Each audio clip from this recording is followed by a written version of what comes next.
LeBron dribbling almost casually on the left wing. Drives the paint, takes him inside, lays it in again. This is just candy for LeBron James to eat up right now. This is men among boys. This guy taking it to the rim with authority.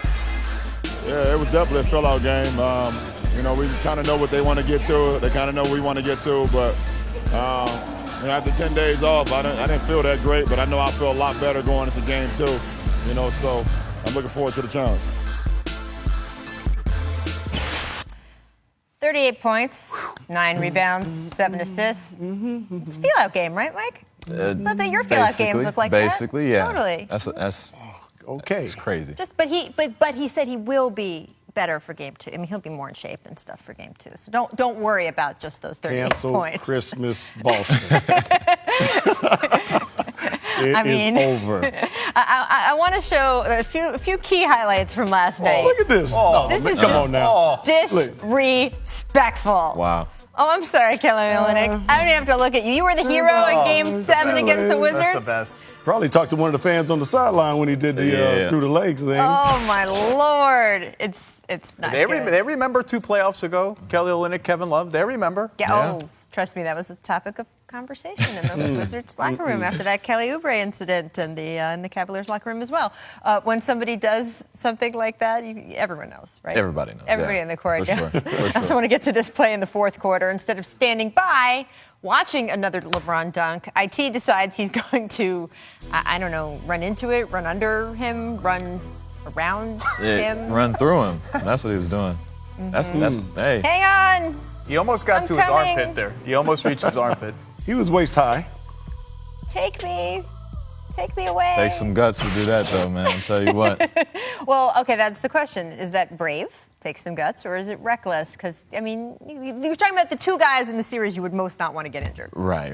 I think it's brave, especially for IT. You know, he understands what he means to the team, and he's just showing his team that he's not afraid. You know, he's not afraid to put his body on the line at the time that his team needs him most. And that's defensively. I mean, that was a defensive end. That's a defensive play. It's nothing easy in the playoffs, and he made that known with just being able to try to contest that, you know, just a little bit. Okay, but Byron, if you're the coach of this team and you're watching film the next day, what are you telling your guy? I'm telling my guys, I hope you big guys take notes. You know, you got our smallest player, but arguably our toughest guy, you know, going at LeBron the way he did, because he's tired of seeing him waltz through the lane and get all these easy layups with nobody contesting. So he took it upon himself to say, I'm not having it anymore, even though he's 5, 7, 8, 9, whatever you want to call it, 150, 60, 70 pounds. He's going against a linebacker basically in a basketball uniform, and he took the challenge. He didn't get up very high, but he did take the challenge, and I think it is brave on his part. He got the job done. LeBron missed. That's Nothing right. He easy. didn't score. Got the job done. He didn't score. Yeah, and nobody was horribly injured. No. Which is good. The internet, of course, took some notice of this. Let's check out the memes here. What we got, guys? Oh, nice. Worldwide Wob, our guy. Take me with you. Huh? Oh, that's Bringing a good back one. Space Jam. Good. Playing against your little brother in the driveway. Always good. Right. Sounds good. I like all of these. Love it. I mean, look, did the Celtics draft plans change at all after what we saw last night? You mentioned it at the beginning here in the first segment. After what we saw yesterday, they're not as close, right? Zach, you were here. We talked on the show yesterday. Paul Pierce seemed to think, oh, they're just one player away. I don't think the Celtics had any illusions about being one player away. If they did, they would have probably tried harder to trade for Jimmy Butler. I don't think they expected much other than what happened last night. I mean, they're hoping to get a game. They're hoping 2 would be great. I don't think they expect to compete. 2? 2 would be. I'm saying 2 would be great. They're not going to get 2. 2 would be great.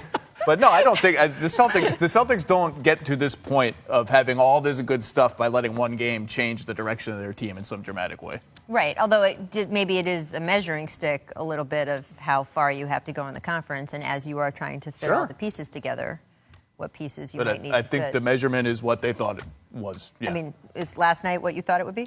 I didn't expect that, you know. I don't think any of us did. Right. But, yeah, I think Boston's going to be a lot more competitive going forward. You know, they're a team that's got to this position and silenced a lot of critics. A lot of us up here telling everybody that they can't do it or they won't win a game. Yeah. And they got a great coach. They got a coach that gets them ready. Got players who are feisty and play with that mindset. And so I think it's going to be a lot different series than what people expect. I don't think it's going to be as bad as last night, but I don't think it's going to be a whole lot better. I just don't see. Well, we know them apparently winning. you don't expect it to get to 6 games. Oh, no, I do not expect it to. I mean, I'm having a hard time convincing myself that it's going to get to 5, to be honest with you. Just the way they dominate the game, and you got LeBron James talking about he was a little rusty and, wasn't really ready. I'll be better next game. I mean, that's a bad sign for the Boston Celtics. But like you said, you don't look at that one game and say, let's throw the kitchen sink at him and make all these changes. Danny Ainge has done a terrific job of building for the future of this franchise. Stay the course. They're going to get another good player, a good young player this summer, and hopefully, if they can get a Gordon Hayward, then it does close the gap, but it doesn't close it to the point where they're going to beat them in the Eastern Conference Finals. The Cavs are 33-4 in the Eastern Conference playoffs since LeBron came back. It's a joke. It's not a challenge whatsoever. It's just a joke. I mean, it's ridiculous. Well, if they do decide to go with Markelle Fultz, here's what Fultz told Comcast Sportsnet New England. He said, me and Isaiah Thomas would be a great backcourt. I think the opportunity that would be there would be amazing just for him to play off the ball where I think he's better at it, or him to play on the ball and I can play off the ball. I think the chemistry would be amazing. Do you think, Mike, do you agree with him there? I do. Everyone's lobbying. Anyone who could be the number one pick always lobbies to be the number one overall they're going to pick. say all the right things Yes. for that organization. But he has a point. I think, with Markel's size and his ability to make plays and Isaiah's ability to score the ball, I think that gives them another, threat offensively and makes them a little bit more dynamic. How hard is it to share the ball, though, if you're both of those two guys? I don't think it's too hard. I think Isaiah has grown as a player to where he understands that he needs to get off the ball a lot. Needs to make his teammates better. And Markelle, being a rookie, being a young guy, is going to have to learn as he grows. But he has a great guy to learn from. Isaiah, Avery, all those guys who have been there, coaches. He's going to have. If he gets the opportunity to go to Boston, it'll be a good look for him. All right, we'll have to see if he can speak it into existence as one of the other people involved in this NBA draft.